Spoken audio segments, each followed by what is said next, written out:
I'm privileged to have been a unionist in Kenya right from mid-1990s towards the year 2000.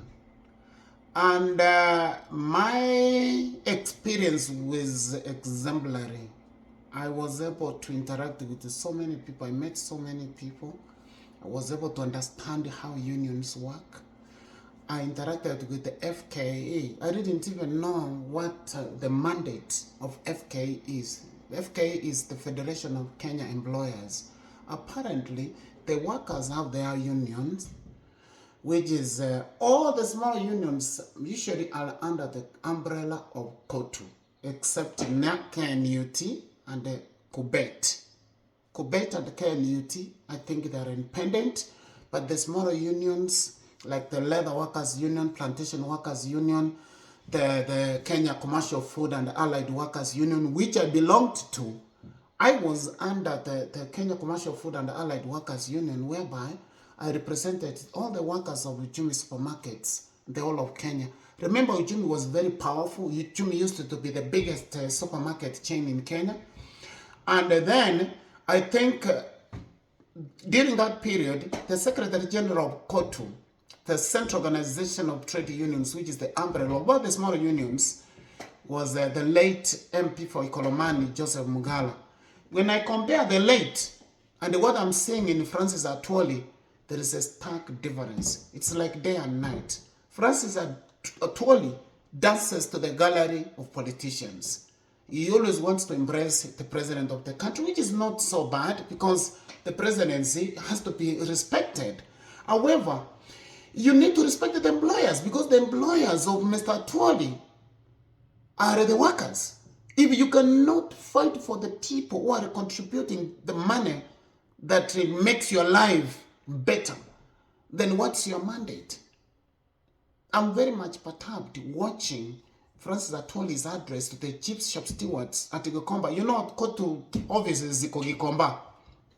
You know, I don't know why they don't want to refurbish. It's not so vibaya kuwa na ofisi ni Gikomba. But, you know, calling all the shop stewards ni wale my union leaders wenye wako at the best level representing the workers. Sasa anawaita huko COTU headquarters kuwapatia msomo. Wengine amewaambia hawana good manners. Wengine amewa-accuse that they are insulting leaders. Wengine amewaambia Kenya has the most stupid people. How do you call people and you start calling them stupid? It is irrelevant, Mzee Atwoli. I have been part and parcel of the unions, and I know you took over from the man that I knew, Joseph Mugara. Joseph Mugara could not, he was a soft-spoken man. And we had a lot of meetings. We held a lot of meetings with the Federation of Kenya Employers na Joseph Mugara. He wasn't like Atwoli. Atwoli dances to the gallery of politicians to embrace them. Atwoli doesn't fight for the workers. Atwoli is in COTU for his own stomach. He doesn't fight for the workers. Atwoli is not the one who should tell the shop stewards the percentage under which they should demand from the employers. Sio hii anawaambia nyinyi mtaka 20% collective bargaining agreement. I don't even know whether kuna leaders when you wanataka to take over from Mzee Atwoli. I'm not against him because he has a lot of exposure. He understands the trade unions, how the trade unions work. But zile vitu zenye Atwoli anafanya, I don't think whether he's fighting for the workers. Is he trying to embrace the current leadership? And first of all, he was not even for Ruto. The moment Ruto won, Atwoli alistuka akasema the best way now he has to become a bootlegger. He has to massage Ruto's ego so that he can survive in that terrain. Hata zai angekuwa ameresign so that he can pave the way for others to take over.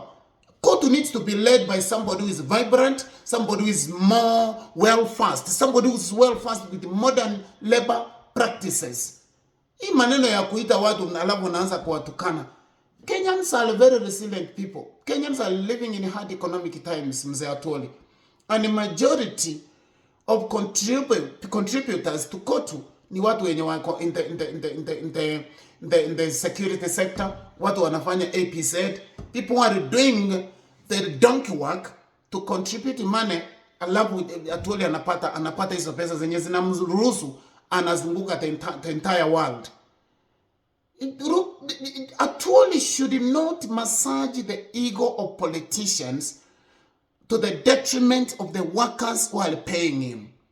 And mzee sijui, I don't even know what is happening with Wazee, because at this stage, because he has very few years as Secretary General in the COTU.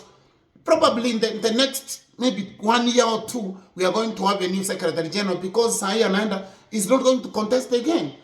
So what are we going to remember you mzee for? Nasikia is a very generous man, of course, those who have met him.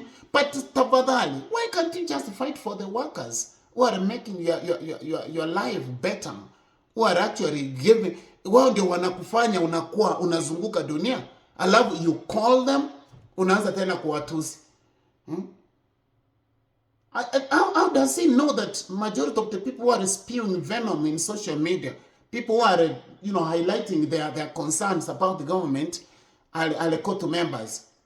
This is the information age. There is no way you can change things. Even here in the United States, marais wanatukano. Trump, ukiangalia unaona Trump anatukano.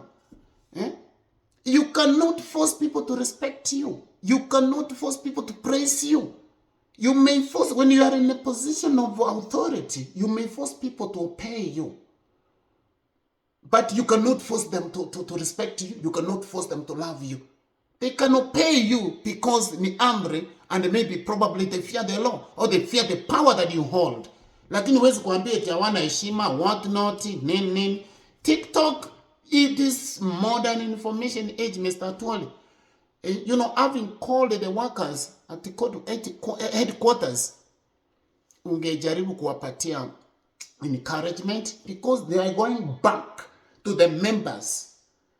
To the members who contributed to COTU, wataenda kuambia nini? Watawaambia this is what the Secretary General was saying. He was saying that we are the most stupid people, that we are spewing venom in social media, that we don't respect the elders, that we don't respect the president, that we have the most beautiful state house in the world.